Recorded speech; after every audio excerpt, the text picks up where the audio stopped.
நாம் தமிழர் கட்சியின் தலைமை ஒருங்கிணைப்பாளர் சீமான் அவர்களுடைய இல்லத்திற்கு முதலமைச்சர் விஜய் வந்திருக்கக்கூடிய காட்சிகளை பார்க்குறோம்.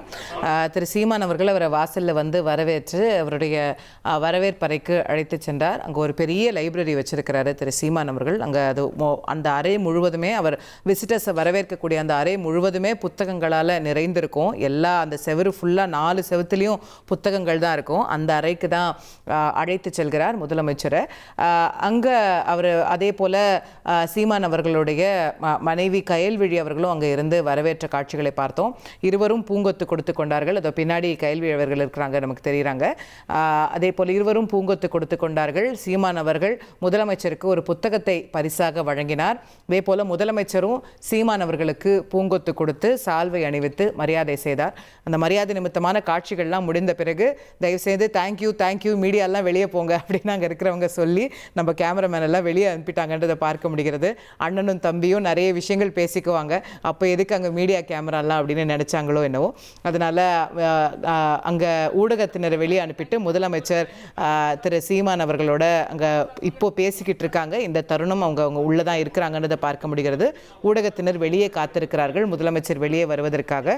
ரொம்ப ஒரு கார்டியலாக, ரொம்ப வார்மாக, ரொம்ப அன்போட திரு சீமான் அவர்கள் முதலமைச்சரை வரவேற்று உள்ளே அழைத்து சென்ற காட்சிகளை நம்ம பார்த்தோம். அங்கேருந்து வரக்கூடிய லைவ் விஷுவல்ஸை நம்ம பார்த்துட்ருக்கோம்.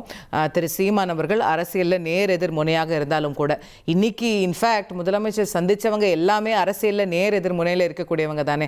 திமுக தலைவரை ரொம்ப கடுமையாக விமர்சித்து பேசியிருந்தார். ஸ்டாலின் சார் அப்படின்னு அவர் சொல்லாத ஸ்பீச் கிடையாது. முதலமைச்சர் விஜய் அவர்கள் தேர்தல் பிரச்சாரத்தில் பேசும்போது ஸ்டாலின் சார் பேரை சொல்லாமல் ஒரு ஸ்பீச்சுமே பேசியிருப்பாரா அப்படிங்கிறது சந்தேகம். அதனால் திமுக தீய சக்தின்னு எத்தனை முறை சொல்லியிருப்பாரு பிரச்சாரத்தில். ஆனால் அந்த திமுக தலைவர் வீட்டுக்கு தான் முதலமைச்சர் ஆன பிறகு வாழ்த்து பெறுவதற்கு சென்றார். அங்கே அவரும் இன்முகத்தோடு வரவேற்றார். எந்த ஒரு மாச்சரியங்களும் அவங்களுக்குள்ள இல்லைங்கிறத பார்க்க முடிகிறது. இன்றைக்கு எதிர்க்கட்சி தலைவராக தேர்வாகி இருக்கக்கூடிய உதயநிதி ஸ்டாலின் அவர்கள், சட்டமன்றத்தில் அவருக்கு எதிராக உட்காரக்கூடிய உதயநிதி ஸ்டாலின் அவர்கள் இன்னைக்கு அவர் வீட்டுக்கு வராருன்னு உடனேயே வாசல்லையே வந்து அவரை கட்டி பிடிச்சி இன்முகத்தோட புன்சிரிப்போடு அவரை வரவேற்று அழைத்து சென்ற காட்சியை பார்த்தோம். அதே போல தான் எல்லா தலைவர்களுமே இது வரைக்கும் அரசியலில் நேர் எதிரெதிராக நின்ற எல்லா தலைவர்களையும் போய் சந்திச்சிருக்காருன்னு பார்க்க முடியுது. நம்முடைய செய்தியாளர் சசிதரன் கூடுதல் விவரங்களோடு இணைகின்றார். சசிதரன், நீங்கள் சீமான் அவர்கள் வீட்டிலேருந்து இணையறீங்கன்னு நான் புரிஞ்சுக்கிறேன். அங்கே சீமான் அவர்களை தவிர வேறு யார் கட்சியினர், முக்கிய நிர்வாகிகள் யார் இருக்கிறாங்க, யாரெல்லாம் முதலமைச்சர் சந்தித்து இருக்கிறார், விரிவாக சொல்லுங்கள் சசிதரன். நாம் தமிழர் கட்சியின் தலைமை ஒருங்கிணைப்பாளர் சீமான் இல்லத்திற்கு தமிழக முதல்வர் விஜய் சென்றிருக்கிறார். மரியாதை நிமித்தமாக இன்று முதல் முன்னாள் முதல்வர் ஸ்டாலின், மதிமுக பொதுச் செயலாளர் வைகோ, பாமக தலைவர் அன்புமணி ராமதாஸ் உள்ளிட்டோர் இல்லத்திற்கு நேரடியாக சென்று அவர்களுக்கு மரியாதை நிமித்தமாக சந்தித்த நிலையில் தற்போது நீலாங்கரையில் இருக்கக்கூடிய நாம் தமிழர் கட்சியின் தலைமை ஒருங்கிணைப்பாளர் சீமான் இல்லத்திற்கு சென்றிருக்கிறார். நெடுநேரமாக, அதாவது முதல்வர் தன் இல்லத்திற்கு வருகை தருகிறார் என்பதுடன் நீண்ட நேரமாக வாசலில் இருந்து விஜய் வந்தவுடன் கட்டி அணைத்து அவர் உள்ளே இன்முகத்துடன் அழைத்து சென்றார். உள்ளே சென்றவுடன் பூங்குத்து கொடுத்து தனது புத்தகம், அதாவது நூலகம் இருக்கக்கூடிய அறைக்கு கொண்டு சென்று அவர் உடனடியாக முதல்வர் அவருக்கு சால்வை அணிவித்து வாழ்த்துக்களை பெற்றுக் கொண்டார். அவருடன் அவரது மனைவி கயல்விழி இருந்தார். இந்த தேர்தலில் நாம் தமிழ் கட்சி சார்பில் போட்டியிட்ட இயக்குனர் களஞ்சியம், ஆக்கினர் வேட்பாளர் என பல்வேறு தரப்பினர் சீமானுடன் இருந்தார். தற்போது அவர் விஜயுடன் தனது அறையில் உட்கார்ந்து பேசிக் கொண்டிருக்கிறார். ஓகே, நன்றி சசிதரன், அங்கிருந்து விரிவான தகவல்களை வழங்கியதற்கு. நீலாங்கரையில் இருக்கக்கூடிய திரு சீமான் அவர்களுடைய இல்லத்திற்கு முதலமைச்சர் விஜய் சென்றிருக்கிறார். அங்கே திரு சீமான் அவர்கள் மட்டும் இல்லாமல் அவருடைய மனைவி கயல்விழியும் விஜய் அவர்களை வரவேற்ற காட்சிகளை பார்த்தோம். அதே போல் அவங்க கட்சியைச் சேர்ந்த பல்வேறு தொண்டர்கள், நிர்வாகிகள் அங்கே இருந்தாங்க. முதலமைச்சருக்கு வணக்கம் தெரிவித்தாங்க, வாழ்த்துக்கள் தெரிவித்தாங்க அப்படிங்கிறத பார்க்க முடிகிறது. திரு சீமான் அவர்களுடைய இல்லத்திலிருந்து இதுதான் இன்றைக்கு கடைசியான அரசியல் சந்திப்பு அப்படின்னு புரிஞ்சுக்கலாம். இதற்கு பிறகு முதலமைச்சர் நேராக அவருடைய வீட்டுக்கு போகிறாரா, அவருடைய நீலாங்கரை வீட்டுக்கு போயிடுறாரா? இன்னைக்கு இஸ் த டே ஓவர். இதுக்கப்புறம் சில சந்திப்புகள் இருக்கா, முதலமைச்சருடைய திட்டம் என்ன அப்படிங்கிறதையும் நம்ம தொடர்ந்து பின்தொடரலாம்.